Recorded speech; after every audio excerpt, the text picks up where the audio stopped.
Construite en 1958, la passerelle P3 acheminait jusqu'à l'usine de Lacs la production des puits situés au sud du Gave de Pau. Suite à l'arrêt de l'exploitation du gaz par TEPF en 2013 et au dévoiement des dernières canalisations encore actives sur la passerelle P3 bis en mars 2018, Retia s'attaque au démantèlement de l'ouvrage.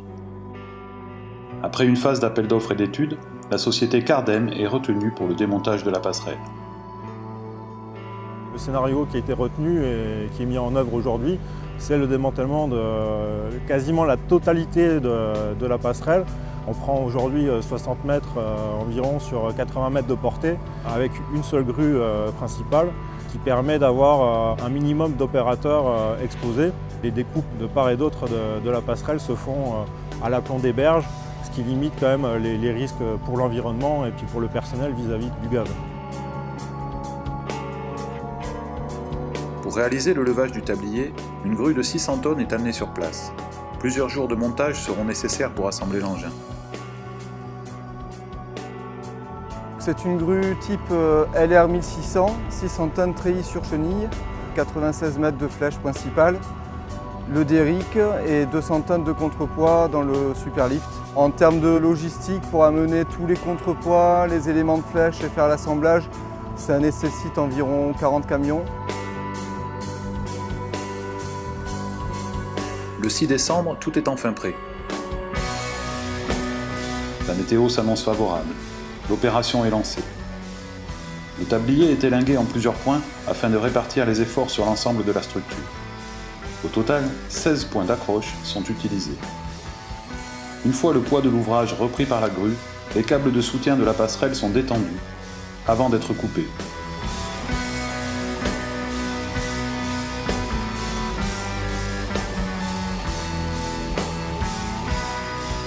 À chaque extrémité de la passerelle, les structures et les canalisations sont découpées.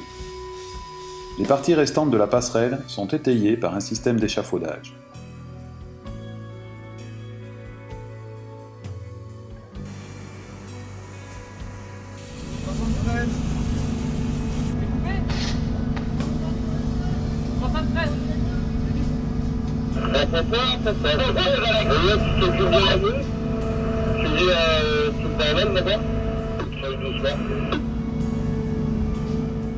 Le levage des 60 mètres de tablier commence. Une opération longue et délicate qui va nécessiter la rotation de la charge afin de la ramener sur la terre ferme. Comment faire doucement sur la gauche? La translation de la grue est nécessaire pour éviter les structures restantes et déposer le tablier dans la zone prévue. Doucement en arrière. La grue 600 tonnes sur chenille a l'avantage de pouvoir se déplacer avec la charge. Donc là c'est intéressant par rapport à la configuration des lieux, notamment les massifs porteurs de la passerelle qui encombrent quelque peu pour le positionnement de la grue.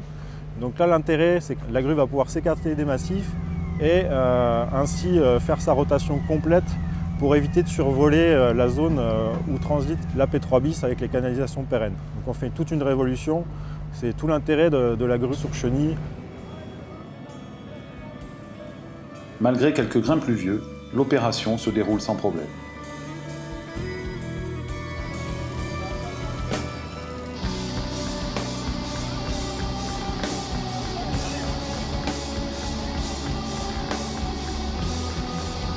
On est pas mal.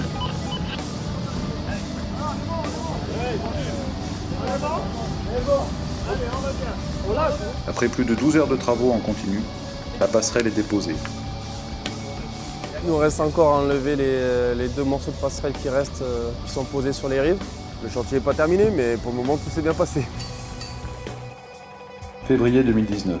Sur les deux berges, les reliquats de passerelle et les massifs béton ont été démantelés, de même que l'ensemble des canalisations enterrées. Les travaux s'achèvent avec les derniers terrassements.